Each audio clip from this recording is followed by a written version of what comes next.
목사라고 인사 한번 합니다. 예수님의 이름으로 축복합니다. 예수님의 이름으로 축복합니다.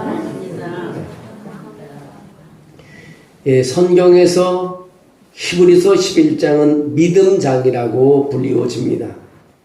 그래서 히브리서 11장 1절에 믿음에 대해서 정의하기를 이렇게 말합니다.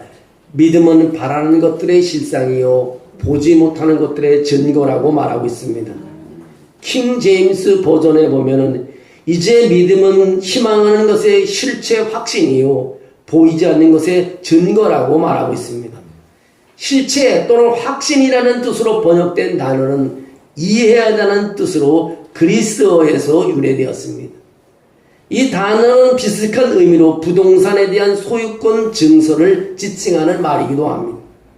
따라서 믿음은 우리가 삶을 구축하는 데에서 견고한 토대인 것입니다.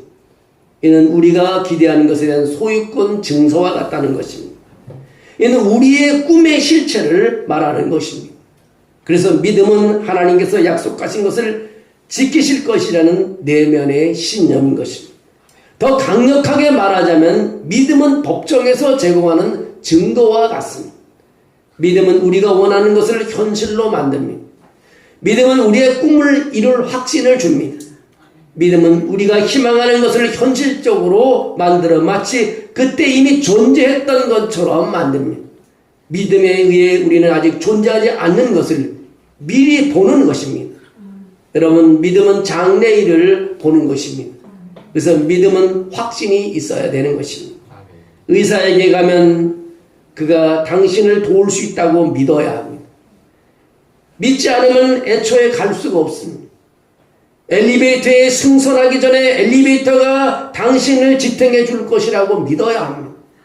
믿지 않으면 3층을 걸어 올라가고 10층을 걸어 올라가고 20층을 계단을 따라 걸어 올라가야 됩니다. 안타깝게도 어떤 사람들은 믿음 대신 의심의 비중을 두고 있습니다. 이 험한 세상에서는 의심보다 믿음의 100%가 있어야 합니다. 의사가 도움을 줄 수 있기를 바라지만 어쩌면 그는 정말 돌팔이라고 생각하면 안 됩니다. 엘리베이터가 붙잡아 주기를 바라지만 케이블이 끊어질 수 있다고 생각하면 안 됩니다. 사실 우리의 믿음에는 이처럼 항상 믿음이 있는 것이 아니라 의심이 섞여 있습니다. 인생에서 가장 큰 결정을 해야 할 때 사람들은 갈등을 합니다. 믿음이 부족하다는 것입니다. 내가 살고 있는 도시를 벗어나 다른 지역에 좋은 일자리 제안을 받았습니다. 좋은 기회이지만 이사하고 싶은 마음이 없습니다.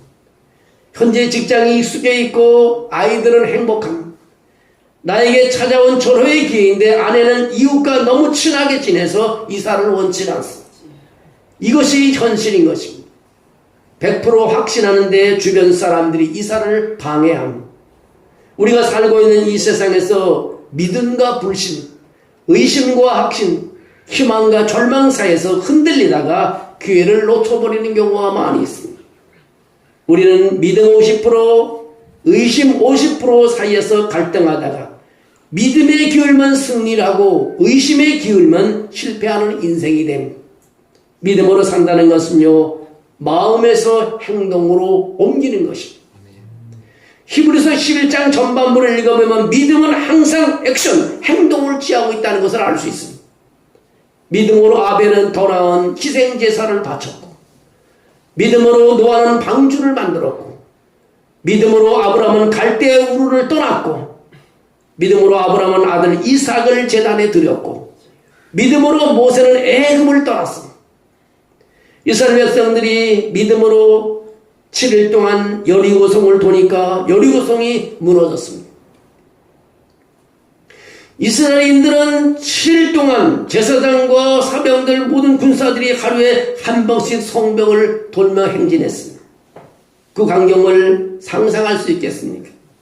여호수아 6장에 보면 이스라엘 백성들이 여리고성을 행진하기 위해서 첫날 줄을 섰습니다. 그 앞에는 언약궤를 맨 제사장들이 있습니다. 그들은 조용히 성을 행진하는데 제사장들은 나팔 부는 소리는 여리고성 사람들을 무섭고 떨리게 했습니다. 그러나 첫날에 아무 일도 일어나지 않았습니다. 다음날 이스라엘 백성들은 다시 행진했습니다. 그리고 아무 일도 일어나지 않았습니다. 세 번째 날에도 다시 행진을 했습니다. 성을 돌았습니다. 아무 일도 일어나지 않았습니다. 이번에는 여리고 성 안에 있는 사람들이 긴장을 풀기 시작했습니다. 넷째 날 다시 행진했습니다. 아무 일도 일어나지 않았습니다. 이번에는 성 안에 있는 사람들이 쓰레기를 성벽 밖으로 던져버립니다. 여리고 사람들이 하나님의 백성을 모욕하는 것입니다. 다섯째 날에도 같은 일이 발생했습니다. 여섯째 날에도 같은 일이 발생했습니다. 하지만 일곱째 날 그들이 여리고성을 7바퀴 돌며 행진할 때 세상들이 나팔을 불기 시작했고 이스라엘 백성들은 함성을 질렀습니다. 그 순간요 여리고 성벽이 와르르 무너졌습니다. 믿음이 이런 것입니다. 의심하는 사람들은 거기에는 있었고 비평하는 사람들도 있었고 그 대열에 약간의 불만이 있는 사람들도 있었습니다. 그러나 매일 아침 참으며 뜨거운 모래밭을 거닐고 있는 진짜 사람들도 거기에 있었습니다. 너무 힘들고 답답했습니다. 하지만 그들은 해냈습니다. 그것이 바로 믿음이라는 것입니다. 그들이 믿음의 발걸음을 내딛었을 때 하나님은 인간의 힘으로 열 수 없는 성문을 열어주시고 성벽이 무너지는 기적이 있었습니다. 우리 요즘 다니엘 21일 기도회를 하고 있습니다. 어떤 분은 뭐 집에서도 하고 있지만 우리 교회에 나와서 또 열심히 교회에 나와서 우리 열심히 기도하고 있습니다. 여러분 하나님의 성전에 나와서 열심히 기도할 때 놀라운 역사가 있어요. 다른 권사님이 장로님이 기도하는 모습을 볼 때 나도 기도해야 된다고 더 소리치. 여러분 하나님의 역사가 강력하게 역사하고 있습니다. 강사분들도 자기가 하나님 만난 얘기를 계속해서 하고 있습니다. 여러분 믿음에는 항상 의심이 섞여 있습니다. 의심에도 불구하고 의심보다 믿음이 더 강할 때 믿음이 의심보다 강할 때 믿음의 역사가 나타나는 줄로 믿습니다. 로마서 8장 2절에 이런 말이 있습니다. 그리스도 예수 안에 있는 생명의 성령의 법이 죄와 사망의 법을 능가했다고 했습니다. 우리의 믿음이 강할 때 모든 의심이 물러갈 줄로 믿습니다. 믿음에 대해 더 깊이 들어가면 믿음으로 사는 것은 항상 우리가 원하는 방식으로 끝나는 것이 아닙니다. 믿음으로 사는 것은요 항상 우리가 생각하는 기적을 경험할 수도 있지만 경험하지 못할 때도 있습니다. 히브리서 11장에 나오는 믿음의 영웅들을 다시 생각해 보십시오. 히브리서 11장 33절에서 35절에 큰 믿음의 승리의 기록이 기록되어 있습니다. 믿음을 통해 왕국을 정복하고 정의를 행하며 약속한 것을 얻은 사람 사자의 입을 막고 하염의 분노를 가라앉히고 칼끝을 빠져나간 사람 약점이 힘으로 바뀌고 전투에서 강해진 강한 적군을 물리친 사람 여성들은 죽은 자들의 부활을 직접 경험했기도 했습니다. 다니엘 3장에 보면 사드락 메삭 아벳느고는요 7배나 뜨겁게 된 불불에서 목숨을 보존했습니다. 하나님이 그들을 지켜주신다는 것은 확실한 믿음 때문에 불의 세력을 이긴 것입니다. 본문 35절에 그렇게 말합니다. 여자들은 자기의 죽은 자들을 부활로 받아들이기도 하며라고 말합니다. 열왕기상 17장 1절에 나오는 사르밧 가브 이야기와 열왕기하 4장에 나오는 수렘 여인 이야기에서 찾아볼 수 있습니다.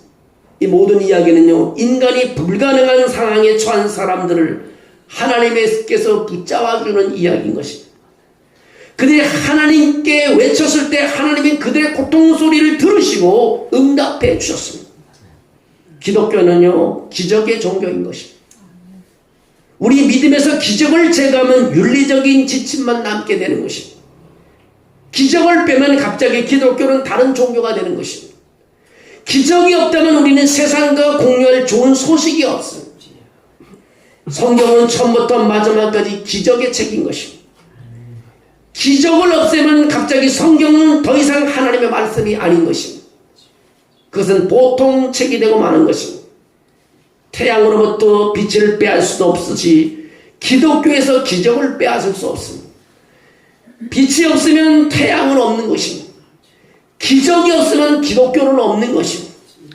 우리가 다음 주에 추수감사주의를 전 세계 교회들이 드릴 때 함께 드립니다. 일교차 관계로 북미 캐나다는 10월에 추수감사주의를 지킵니다. 그러나 대부분 11월 셋째 주에 추수감사주의를 지킵니다. 여러분, 크리스천들에게 감사가 없다면요, 하나님에 대한 사랑이 없는 것입니다. 하나님은 어떤 분인가요? 요한복음 3장 16절에 말하고 있습니다. 하나님이 세상을 이처럼 사랑하사 독생자를 주셨으니 이는 저를 믿는 자마다 멸망치 않고 영생을 얻게 하려 하십니다. 로마서 5장 8절에 이렇게 말합니다. 우리가 아직 죄인이 되었을 때 그리스도께서 우리를 위하여 죽으심으로 하나님께서 우리에 대한 자기의 사랑을 확증하셨느니라고 말씀하고 있습니다. 우리의 믿음은요, 두 가지 놀라운 기적을 가지고 있습니다. 그 하나는 하나님의 자녀가 됐다는 놀라운 기적인 것입니다. 또 하나는 하나님의 아들이 죽음에서 부활했다는 놀라운 기적인 것입니다. 히브리서 11장 35절에서 38절에는요, 상상할 수 없는 그 믿음에 대해서 기록하고 있습니다. 어떤 이들은 더 좋은 부활을 얻고자 하여 심한 고문을 받되 구차히 풀려나기를 원하지 아니하였으며, 세상에 고문을 받는데 빨리 풀려나기를 원하지 않았다는 거예요. 또 어떤 이는 조롱과 채찍일 뿐만 아니라 결박과 옥에 갇히는 시련도 받았습니다. 기도를 열심히 하는데도 옥에 갇히는 거예요. 돌로 치는 것과 톱으로 켜는 것과 시험과 칼로 죽임을 당하고 양과 염소의 가죽을 입고 유리하여 궁핍과 환난과 학대를 받았으니 이런 사람은 세상이 감당치 못하느니라고 했습니다. 그들이 광야와 산과 동물과 토굴에 유리하였다고 말하고 있습니다. 이 시대의 가난한 영혼들은 도대체 누구일까요? 그들은 죽음의 처벌을 받을 만한 무슨 큰 잘못을 저질렀나요? 왜 가난해지고 왜 고통을 당하나요? 무슨 죄를 졌기 때문에 그런 어려움을 당합니다. 그들은 큰 믿음으로 살았던 사람들도 있습니다. 그런 고통을 견디는 이 남자와 여자들은 노아, 아브라함, 모세, 여호수아만큼이나 믿음으로 살았던 사람들입니다. 그들의 믿음은 더 약해지지 않았습니다. 오히려 그들의 믿음이 더 강했던 것은 그들이 놀라운 고통을 견딜 수 있었기 때문인 것입니다. 그들의 삶에서 기적이 일어나지 않았다고 해서 믿음이 없다고 말할 수 없습니다. 오히려 그들은 하나님의 응답이 없어서도 더 충실하기 때문에 더 큰 성도라고 말하고 있습니다. 어떤 사람은요, 고문을 당했습니다. 하나님이 박해하는 자들의 손을 멈추지 않았습니다. 그래도 그들은 참고 그 자리에서 순교했습니다. 주님을 위해 순교해 나가는 본인도 구차하게 살려고 발버둥 치지 않았습니다. 스데반은 돌에 맞아가지고 죽어가면서도 살려달라고 하나님께 말하지 않았습니다. 어떤 사람들은 쇠사슬에 묶여 감옥에서 갇혀 있습니다. 역사가들은 그렇게 말합니다. 하나님의 최고의 성자는 성인들은 감옥 벽 뒤에서 찾을 수 있다고 합니다. 진짜 성자들은 감옥에서 죽는 사람이들, 주님을 위해서 살려고 하지 않고 감옥에서 순교했습니다. 어떤 사람들은 두 몸으로 나눠진 톱질을 받았습니다. 성경 역사학자들의 글에 따르면 선지자 이사야에 대한 글의 이야기를 이렇게 말합니다. 그는 왕족으로 100살이 넘도록 선지자 인생을 살았는데 죽을 때 그 고통은 말할 수 없었다고 했습니다. 악한 왕 므낫세의 부하들로부터 도주하던 이사야는 길가에 거목이 있는 것을 보게 되는데 그 거목 가운데 거목이 텅 비어 있었습니다. 선지자는 텅 빈 나무 안으로 몸을 피했습니다. 근데 신기하게도 갑자기 이상한 일이 일어났습니다. 거목의 껍질이 순식간에 자라서 이사야를 숨겨둔 것입니다. 그것도 잠시뿐 이사야를 뒤쫓던 므낫세의 부하들은 왕에게 돌아가서 그렇게 말합니다. 이사야가 거목에 숨어있다는 사실을 알렸습니다. 므낫세 왕은 화가 벌쩍 나면서 그 나무를 통째로 잘라오라고 명령을 합니다.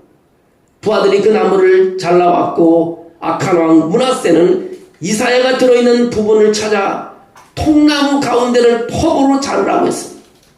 므낫세의 부하들은 나무를 톱으로 잘랐고 이사야의 몸은 그렇게 두 토막으로 잘려서 죽었습니다.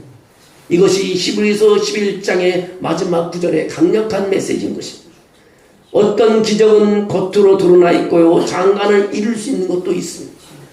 어떤 기적은 하나님이 고통스러워하는 자녀들에게 인내할 수 있는 힘을 주시는 내면에 있습니다. 어느 것이 더 큰 기적일까요?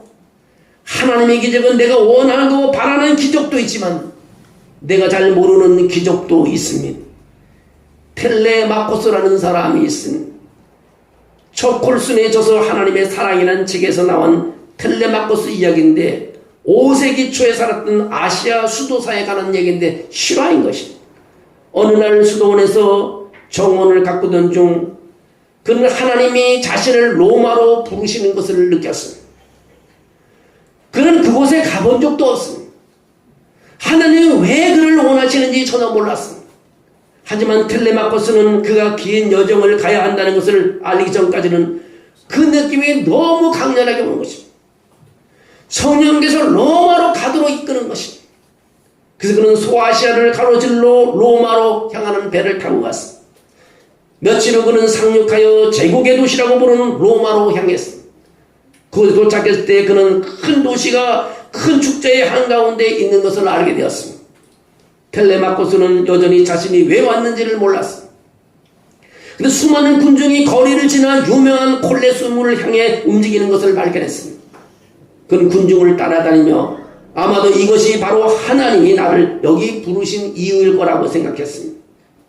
알고 보니 검투사 시험을 위해 모인 군중들이었습니다. 검투사들은 한 사람이 살아남을 때까지 싸웠습니다. 경기장은 검투슬로 싸움판이었습니다. 칼싸움으로 쓰러진 검투사들은 굶주린 사자들을 풀어 죽은 검투사들을 몸을 씹어 삼키는 것을 보게 됐습니다. 그것은 너무나 폭력적이고 피에 굶주린 스포츠였습니다. 군중들은 경기를 보며 소리치며 환호했습니다. 마침내 검투사들은 경기장 안으로 절도 있게 걸어와서 황제를 향하여 경례하기를 목숨을 다하여 싸우겠습니다라는 경례를 했습니다. 그래서 경기가 시작되었습니다. 순간 텔레마코스는 충격을 받았습니다. 그는 전에 그런 일을 본 적이 없습니다. 하지만 그는 사람들이 오락을 위해 서로를 죽이는 동안 사람들이 열광하는 것을 보고 더 이상 침묵할 수가 없었습니다. 텔레마코스는 이제 자신이 해야 할 일을 알고 있었습니다. 그는 경기장 쪽으로 달려가서 큰 소리로 외쳤습니다. 예수님의 이름으로 멈추시오. 예수님의 이름으로 멈추시오라고 소리치며 울었습니다. 많은 군중은 그에게 귀를 기울였습니다. 그는 수천 명의 사람들 중에 한 명의 목소리에 불러가했기 때문에 텔레마코스는 경기장 안쪽으로 가야만 사람들이 자기의 집중을 받을 것 같았습니다. 경기장 안쪽으로 들어갔습니다. 그래서 검투사들이 상대를 죽이기 위해 서로를 향해 돌진하고 피하고 여기저기로 달려가는 걸 봤습니다. 그는 다시 큰 소리로 외쳤습니다. 그리스도의 예수의 이름으로 멈추시오라고 외쳤습니다. 관중들은 그가 로데오의 강대처럼 엔터테인먼트의 일부라고 생각하며 더 큰 소리로 환호하기 시작했습니다. 그런 다음 텔레마코스는 강한 검투사 중 한 명의 시야를 차단하여 간신히 또 다른 검투사의 죽음을 면하게 하였습니다. 군중이 이 광경을 보자 갑자기 흥분하기 시작했고 군중들이 분노하기 시작했습니다. 검투사에게 텔레마코스를 그를 죽이라고 함성을 들렸습니다. 그를 막았던 검투사가 검을 들고 텔레마코스의 심장을 찔러버렸습니다. 그 즉시 경기장 바닥은 그의 피로 물들기 시작했습니다. 피가 흘러서 온 바닥을 뻘겋게 만들었습니다. 작은 수도사는 바닥에 쓰러졌고 그는 죽으면서 마지막으로 또 말합니다. 그리스도의 이름으로 멈추시오라고 외쳤습니다. 여러분, 믿음으로 산다는 것은 결국 이렇게 믿음으로 죽게 돼 있습니다. 그는 죽음으로 세상을 변화시켰습니다. 텔레마코스가 칼에 찔려 죽은 후 이상한 일이 일어났습니다. 경기장이 갑자기 조용해졌습니다. 모든 시선이 붉은 모래 속에 피를 바라보며 고요해졌습니다. 검투사들은 검을 내려놓았습니다.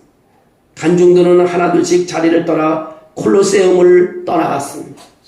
역사가들은 이것이 로마 콜로세움의 마지막 검투사 대회였다고 말합니다. 다시는 경기장에서 오락을 위해 사람을 죽이지 않았습니다. 텔레마코스가 죽었을 때 검투사 대회는 그와 함께 죽었습니다. 이 이야기를 잠시 생각해 보겠습니다. 텔레마코스는 믿음을 가진 사람이었나요? 예, 믿음을 가진 사람이었습니다. 텔레마코스는 하나님께 순종한 사람이었나요? 예, 그는 순종한 사람이었어요. 텔레마코스는 하나님의 영에 이끌린 사람이었나요? 예, 그는 영에 이끌린 사람이었습니다. 텔레마코스는 결과와 관계없이 믿음에 따라 행동했습니다. 믿음으로 산다는 것은 결국 믿음으로 죽음을 맞이하는 것입니다. 그런 희생적인 믿음으로 세상을 변화시켰습니다. 그리고 그리스도를 위해 살고 죽는 힘은 사자 굴에서 구출되는 봄감만큼이나 큰 기적이 있는 것입니다. 믿음이라는 것은요, 그리스도가 이끄는 곳이면 어디든 어떤 대가를 치르든 따라가는 것입니다. 믿음으로 살아가는 사람에게는 세 가지 결론을 찾을 수 있습니다. 그 하나는 큰 믿음은 큰 인내를 가진다는 것입니다. 또 하나는 큰 믿음의 사람은 세상이 감당치 못한다는 것입니다. 또 큰 믿음으로 행하는 것은요, 하나님의 상급이 따른다는 것입니다. 감사의 계절은요, 선진들의 믿음을 바라보아야 하는 것입니다. 예수 믿게 하신 것에 대해서 우리는 감사해야 되는 것입니다. 1620년 대영 제국의 남쪽에 플리머스라는 항구 도시에서 출발한 조그만 배 한 척이 그 험난한 대서양의 파도를 헤치고 지금의 미국 땅인 매사추세 해변에 도착했습니다. 그 배는 영국에서 신앙의 자유를 찾아 신대륙을 건너오는 35명의 청교도 신자들과 66명의 일반 이주민들이 타고 있었습니다. 그 배를 타고 온 사람들 중에서 청교도의 숫자는 절반도 되지 않았습니다. 전체 101명 중에 35명만 청교도인이었습니다. 그 배가 가려고 했던 원래의 목적지는 지금의 버지니아 주였습니다. 버지니아 주에는 이미 영국의 첫 번째 식민지로 개척되어 있었습니다. 그곳으로 가려고 했는데 그 풍랑을 만나 결국 길을 잃고 예정했던 것보다 더 훨씬 북쪽에 보스턴 근처의 바닷가에 닿게 됐습니다. 그곳의 이름을 자신의 출발한 영국의 도시 이름을 따서 플리머스라고 지었습니다. 그들이 도착했을 때 11월 매우 추운 겨울이었습니다. 기온은 영하 30도, 40도로 거의 죽음을 살아날 수도 없는 그런 상황의 날씨였습니다. 결국 그게 겨울을 넘기지 못하고 46명이 죽었습니다. 당이 이 땅의 인디언 원주민들이 그들을 잘 도와줘갖고 원주민 도움으로 일부는 살아남게 됐습니다. 다시 봄이 와서 그들은 용사를 짓기 시작했습니다. 이 땅에서 맞은 두 번째 해, 그 다음 11월에 대서양을 건너온 이주민들이 자신들을 도한 원주민을 초청해서 농사를 짓는 곡물을 서로 나누며 음식을 나누며 칠먼조 요리를 먹으면서 함께 즐거운 시간을 가졌습니다. 바로 이것이 현재의 추수감사절의 유래가 되었습니다. 추수감사절을 맞으면요, 하나님께 감사라는 구호가 온 세상을 퍼져나가게 합니다. 추수감사절의 유래를 만든 그 사람들은 매우 초라한 만찬을 먹으면서 하나님을 찬송하며 감사했습니다. 그들의 감사의 하나는요, 어려운 환경에서 구해주시고 생명을 살려주신 것에 대해서 감사를 했습니다. 또 한 가지는 감사의 핵심적인 이유는 예수 믿게 대한 것에 대한 감사를 했습니다. 이제 여러분의 마음이 감사로 채워져서 두려움과 근심과 걱정, 불안을 물리쳐야 될 것입니다. 그 마음에 하나님을 채워 넣어야 되는 것입니다. 시편 23편 1절에 그렇게 말합니다. 여호와는 나의 목자시니 내가 부족함이 없으리로다. 여러분 감사한 마음으로 하나님을 여러 마음에 치는 여러분에게는 기적이 일어나는 역사가 나타나는 것입니다. 풀리지 않는 문제가 풀려지는 역사가 있습니다. 우리는 의심 말고 믿음대로 움직이게 되면 하나님께 영광이 되는 줄로 믿습니다. 우리의 믿음은요, 선진들은 죽음까지 맞아 있습니다. 그러나 우리는 감사로 말미암아 그 믿음을 잃지 말아야 될 줄로 믿습니다. 우리 교회와 여러분의 삶 속에서 이 감사의 계절에 하나님께 감사하는 삶을 사시기를 주의 이름으로 축원합니다. 아멘. 하나님 아버지 감사합니다. 오늘로 하나님의 기적의 존귀라는 하나님의 제목으로 하나님을 바라보며 말씀을 전거했습니다. 우리가 아버지 지금까지 여기까지 오게 한 것도 감사하고 가난에서 구원해 주신 것도 감사하고 많은 고통에서 질병에서 구원해 주신 것도 감사하고 내가 하나님의 자녀가 된 것도 감사하고 내가 천국을 내가 걸어갈 수 있는 방향을 알게 된 것도 감사합니다. 아버지 1년 12달 365일 우리 12일을 한 달 감사하는 사람들이 돼서 하나님이 저들의 가장하게 하나님이 인자하시고 저들의 일터에 인자하시고 저들의 가는 길에 하나님이 함께 동행해 주셔서 놀라운 일들이 일어나는 기적을 보게 도와주시옵소서. 사람이 사람을 만나면 역사가 있고 사람이 하나님을 만나면 기적이 일어난다고 했사오니 오늘로 하나님을 만나는 감사의 역사가 일어나게 도와주시옵소서. 주영이 늘 함께함을 감사하고 예수님의 이름으로 기도하옵나이다. 아멘.